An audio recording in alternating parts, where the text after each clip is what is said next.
মমতা ব্যানার্জির ক্ষমতা চলে যেতেই কি একে একে বেরিয়ে আসছে কলকাতার অন্ধকার গোপন ফাইল? এই প্রশ্নই এখন ঘুরছে চায়ের আড্ডা থেকে গোয়েন্দা মহলের করিডোরে। কারণ এতদিন যে শহরকে নিরাপদ বলে দাবি করা হতো, সেই কলকাতার বুক থেকেই এবার এনআইএর জালে ধরা পড়েছে সন্দেহভাজন পাক গুপ্তচর জাফর রিয়াজ ওরফে রিজভি। অভিযোগ ভয়ঙ্কর। পাকিস্তানি গোয়েন্দাদের হাতে ভারতের সংবেদনশীল তথ্য পাচার, ভারতীয় নম্বরের ওটিপি দিয়ে পাক অফিসারদের হোয়াটসঅ্যাপ চালাতে সাহায্য, আর তার বদলে নাগরিকত্বের টোপ ও টাকার প্রলোভন।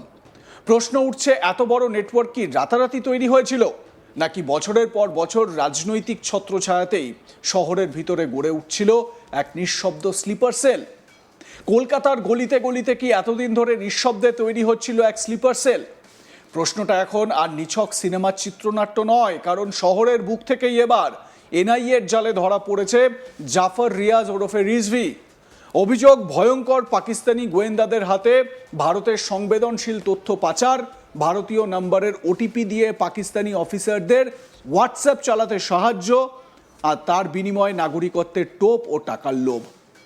এই গ্রেপ্তারির পর শুধু একজন ব্যক্তির নাম সামনে আসেনি, সামনে এসেছে এক অদ্ভুত অন্ধকার নেটওয়ার্কের ছবি। এমন এক নেটওয়ার্ক যেখানে প্রেম আছে, বিয়ে আছে, সীমান্ত পেরোনো সম্পর্ক আছে, আবার সেই সম্পর্কের আড়ালেই লুকিয়ে রয়েছে গোয়েন্দাগিরির গোপন করিডোর। প্রশ্ন উঠছে, জাফর কি শুধুই একটা ছোট মাছ, নাকি কলকাতা ব্যবহার হচ্ছিল আরও বড় কোনো আন্তর্জাতিক ষড়যন্ত্রের ট্রানজিট পয়েন্ট হিসেবে? এনআইএ সূত্রে জানা গিয়েছে 2005 সাল থেকে একাধিকবার পাকিস্তানে গিয়েছিল জাফর। সেখানেই এক পাকিস্তানি গোয়েন্দা অফিসারের সঙ্গে যোগাযোগ হয়, তারপর ধীরে ধীরে তাকে ব্যবহার করা শুরু হয়। গোয়েন্দাদের দাবি, প্রথমে বন্ধুত্ব, পরে প্রলোভন, শেষে চাপ। এই পুরনো কৌশলেই তাকে পাক গুপ্তচর চক্রের অংশ বানানো হয়। সবচেয়ে ভয়ঙ্কর অভিযোগ, নিজের ভারতীয় মোবাইল নাম্বার ব্যবহার করে ওটিপি পাঠানো হতো পাকিস্তানি অফিসারদের কাছে, যাতে ভারতীয় নাম্বারেই চালু করা যায় হোয়াটসঅ্যাপ অ্যাকাউন্ট। ভাবুন একবার, দেশের নিরাপত্তা ব্যবস্থার সবচেয়ে বড় দুর্বলতা কোথায়?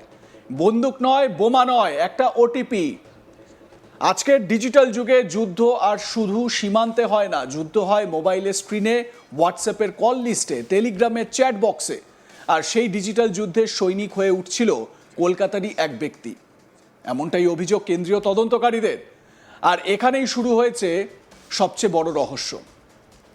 কারণ তদন্তকারীরা বলছেন, জাফর শুধু তথ্য পাচার করতেন না, তিনি ছিলেন ফ্যাসিলিটেটর, অর্থাৎ অন্য গুপ্তচরদের জন্য যোগাযোগের রাস্তা তৈরি করতেন। আমার সহকর্মী রাহি হালদার এ বিষয়ে তার প্রতিবেদনে কি বলছেন শোনাবো। খাস শহর কলকাতার মধ্যেই লুকিয়েছিলেন পাক গুপ্তচর, এরকমই চাঞ্চল্যকর তথ্য উঠে এসছে এনআইএর তদন্ত থেকে।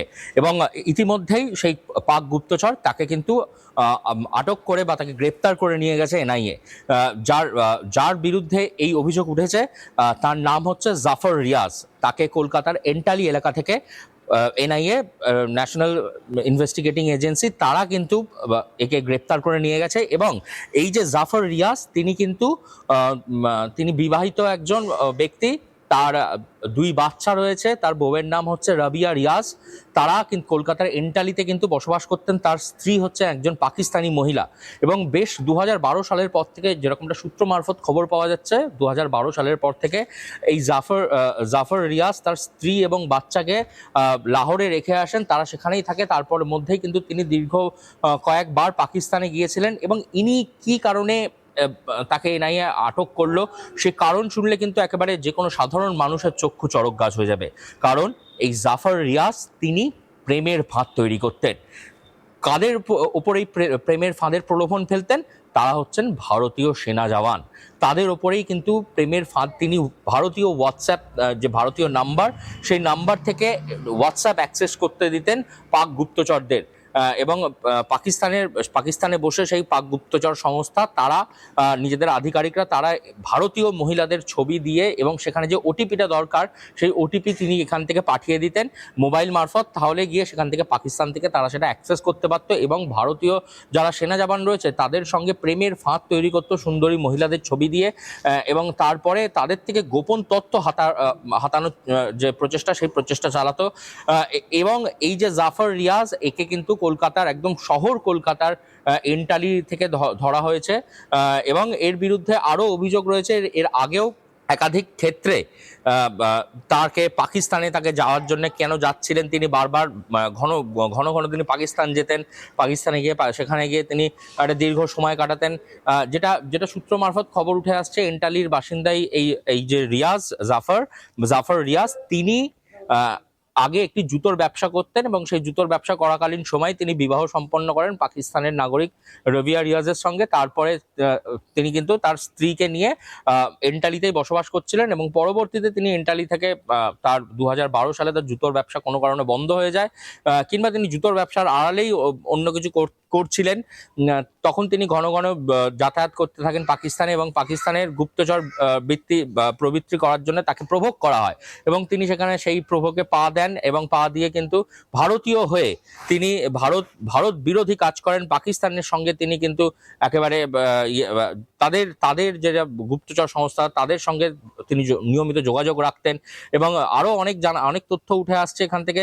যেরকম এই যে জাফর রিয়াজ, তিনি শুধু তিনি এখানে একা নন, আরেকটা গোটা নেটওয়ার্ক এর পেছনে রয়েছে এমনটা মনে করছে কিন্তু তদন্তকারী সংস্থা।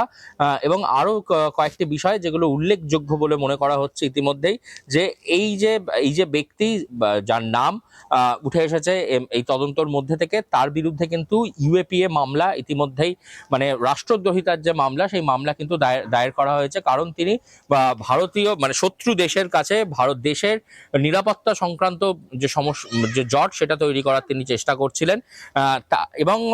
এবং তিনি যে কাজটা করতেন সে কাজটা কিন্তু একেবারেই বলা চলে যে একটা ভয়ঙ্কর একটা কাজ, যেখানে গিয়ে তারা ভারতীয় জওয়ানদেরকে প্রেমের ফাঁদে ফেলার চেষ্টা করতেন এবং তাদের থেকে সুন্দরী মহিলাদের ছবি দিয়ে হোয়াটসঅ্যাপ অ্যাকাউন্ট তৈরি করতেন এবং সেই হোয়াটসঅ্যাপ চ্যাট তিনি সেটা অ্যাক্সেস করতে দিতেন। পাকিস্তান থেকে সেটা অ্যাক্সেস হতো।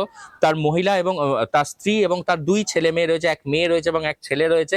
তারা দুজনে কিন্তু এখন লাহোরে থাকেন। লাহোরের একটা স্কুলে কিন্তু তারা পড়াশোনা করে, এমনটা কিন্তু সূত্র মারফত খবর উঠে আসছে। যা আরো যা জানা যাচ্ছে, যে তদন্তকারী সংস্থারা জানতে পেরেছে জাফর ভারতের বিভিন্ন সামরিক বাহিনীর সেনা ছাউনি জওয়ানদের সাথে ছবি ভিডিও হোয়াটসঅ্যাপ মারফত সেখান থেকে শেয়ার করা হতো। তিনি মূলত এখান থেকে ওটিপিটাকে কপি করতেন, পাকিস্তানি ভারতীয় নাম্বার, সেই নাম্বারের ওটিপিটা নিয়ে সেটার হোয়াটসঅ্যাপ অ্যাক্সেস করতে দিয়ে দিতেন পাকিস্তান থেকে। তো এর জন্য কিন্তু তাকে পাকিস্তানে বাসিন্দা হওয়ারও কিন্তু তার কাছে একটি প্রলোভন এসেছিল, তার কাছে প্রভোকেশন এসেছিল, পাকিস্তানি নাগরিকত্ব পাওয়ার প্রলোভন তার কাছে একটা সুযোগ এসেছিল এমনটা জানা যাচ্ছে। এবং তিনি পাকিস্তান থেকে বেশ মোটা অঙ্কের টাকা পেতেন এই কাজ করার জন্য।